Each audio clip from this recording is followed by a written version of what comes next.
Hello, you're tuning in the English News Bulletin on Qpvn channel. I'm Châu Nguyễn, and now let me keep you up to date with the headlines. Government's 80th founding anniversary celebrated in Hanoi. Vietnam People's Air Force trains hard for a national parade. Vietnam and Australia convened 7th Foreign Ministers meeting in Hanoi. On the morning of August 20th in Hanoi, in the atmosphere of nationwide celebrations marking the 80th anniversary of the August Revolution and National Day, September 2nd, Party General Secretary Tô Lâm attended the ceremony commemorating the 80th founding anniversary of the government of the Socialist Republic of Vietnam. At the ceremony, after Prime Minister Phạm Minh Chính delivered a speech marking the 80th anniversary of the government's founding, the delegates watched the documentary, The Government, 80 Years of Serving the Nation and the Peoples Under the Communist Party of Vietnam's Leadership. Speaking at the event, Party General Secretary Tô Lâm emphasized that since the founding of the Democratic Republic of Vietnam, generations of government leaders at all levels have faced immense trials and hardships. There were not only national administrators, but also frontline soldiers safeguarding people's lives, both architects of institutions and master builders of the very first foundation of a socialist rule of law state under extremely difficult conditions. History has witnessed two great resistance wars, where the nation's will was forced into unmatched strength. In those years, government leaders kept the national machine running, turning scarce resources into people's power, organizing production, maintaining discipline, and mobilizing unity to support the front lines.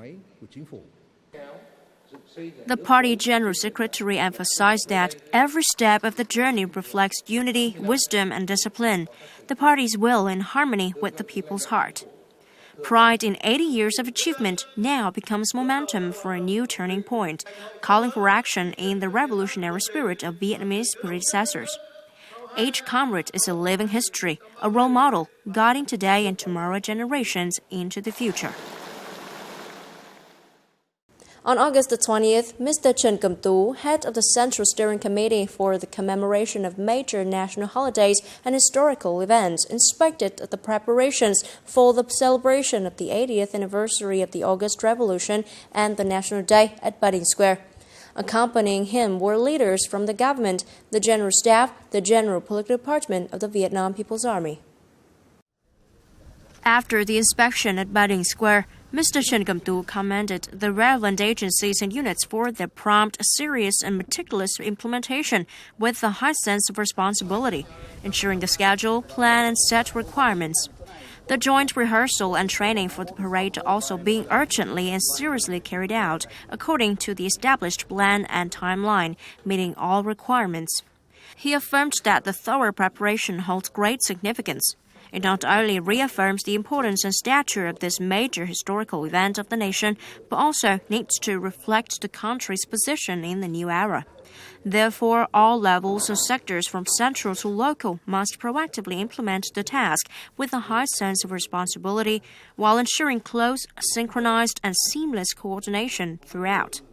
The organization must be truly thorough, ensuring absolute safety and security, especially in welcoming delegates, guests, tourists, and the public during the celebration. On the morning of the same day in Da Nang, General Nguyễn Tân Cương, Chief of the General Staff and Deputy Minister of National Defense, addressed the 11th Party Congress of Military Region 5 Party Committee for the 2025-2030 term.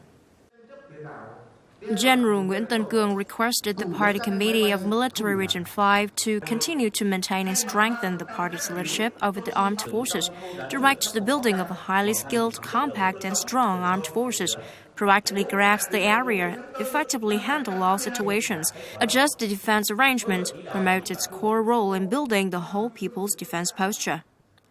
This term, the Party Committee of Military Region 5 is determined to successfully carry out 3 breakthroughs of improving the quality of training, regularity building, and discipline observance, promoting the application of science and technology, innovation, and digital transformation in task completion, and building cadres at all levels, especially commanding a contingent of cadres with sufficient qualities, capacity, and prestige, meeting the task requirements in the new situation.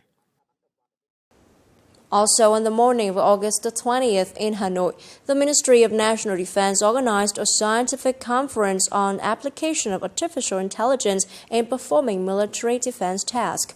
Senior Lieutenant General Lê Huy Vĩ, Deputy Minister of National Defense, chaired the event.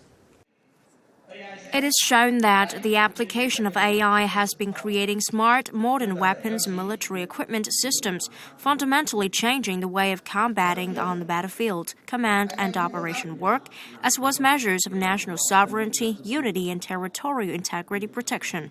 The event focused on clarifying the position and role of AI in the military defense sector, analyzing potential, opportunities, and challenges, sharing experience, research results, and initial applications, proposing many important, practical, and feasible solutions to promote research, development, and application of AI in the military defense sector.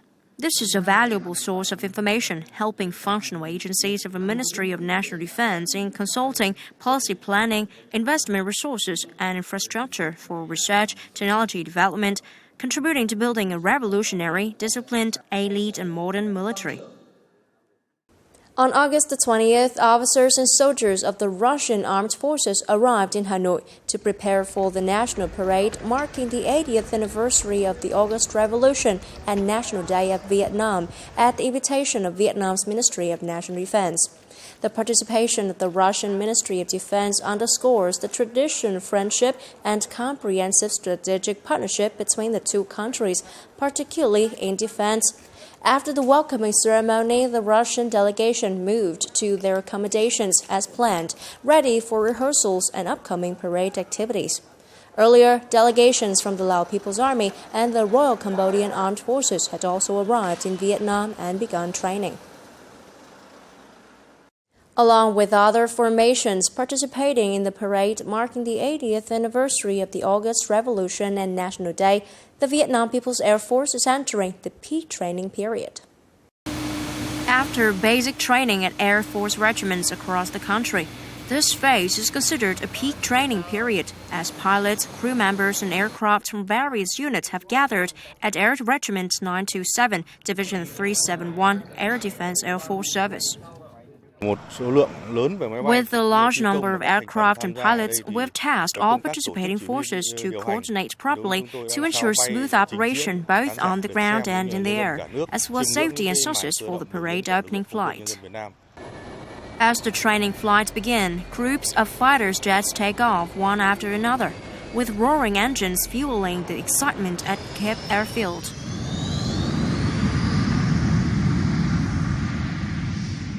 For the first time, the Vietnam People's Air Force is conducting an aerial display with the 5-aircraft Su-30 Mk2 formation, a major challenge requiring high level of skill, precision flying, and tight coordination among pilots. We've accumulated experience from our flight session at the ceremony for the 50th anniversary of the South Liberation and National Reunification. Therefore, we've identified what to prepare and how to coordinate with each other. In this mission, Yak 130 aircraft participated with 6 in formation and 2 in reserve, flying in an isosceles triangle at low altitude over a simulated grandstand, maintaining stable spacing and height differences. The large formation demands rigorous training and close coordination to ensure proper distances among aircraft types. Pilots selected for this mission are those with plenty of experience. We also assign young instructors to take part in this mission to ensure flight quality as well as training for the next generation of pilots. Alongside the familiar Su-30 Mk2s and Yak-130s, the L-39NG made its first appearance flying a 4-aircraft Eklund formation. This not only symbolizes advancement in training technology, but also demonstrates the Vietnamese pilot's ability to master modern equipment. Currently, at Kep, Hoa Lạc, and Gia Lâm airfields, relevant units are training tirelessly day and night, showcasing the spirit and strength of the Vietnam People's Air Force.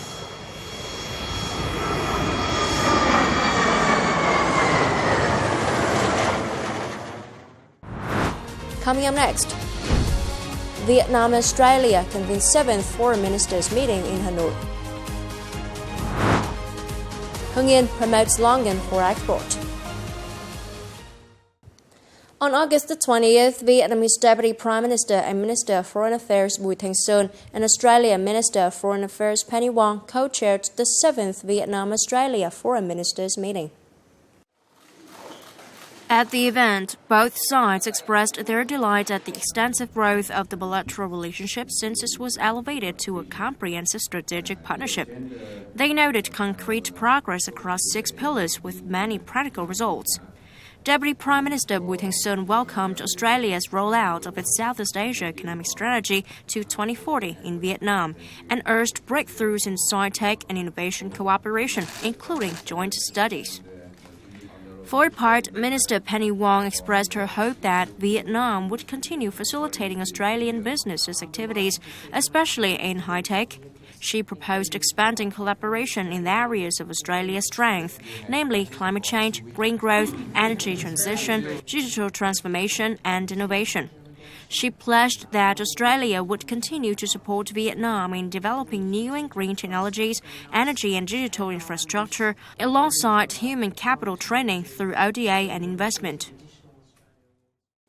Also on the afternoon of August the 20th, the Vietnam Youth Federation Central Committee and the Vietnam Association of Youth with Disability and the TCP Vietnam Company jointly organized the Shining Vietnamese Willpower program in 2025, themed Colors of Willpower, to honor 25 young people with disabilities who are full of willpower to overcome adversities, spread inspiration for positive living, and practical contributions to the community.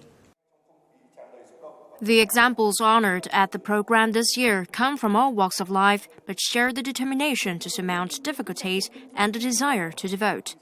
This year, the organizing board of the program has promoted the support for youths with disabilities to start innovative businesses by funding 4 outstanding projects. The program is not only a recognition, but also a strong commitment from all levels, sectors, and youth organizations to together building a friendly, inclusive, and equal environment for all youths, including those with disabilities, empowering and creating conditions for them to develop comprehensively in terms of education, career, health, spiritual culture, and participation in social life, promoting positive living, integration, and self-reliance in the community of youth with disabilities. Also on August the 20th, the Hưng Yên Provincial People's Committee held a conference on promoting the consumption of longan and other local agricultural products. The event served as a platform for authorities, businesses, and cooperatives to discuss sustainable development strategies with a particular focus on boosting longan exports. Hưng Yên has about 5,800 hectares of longan, 15 to 20% of which are specialty varieties.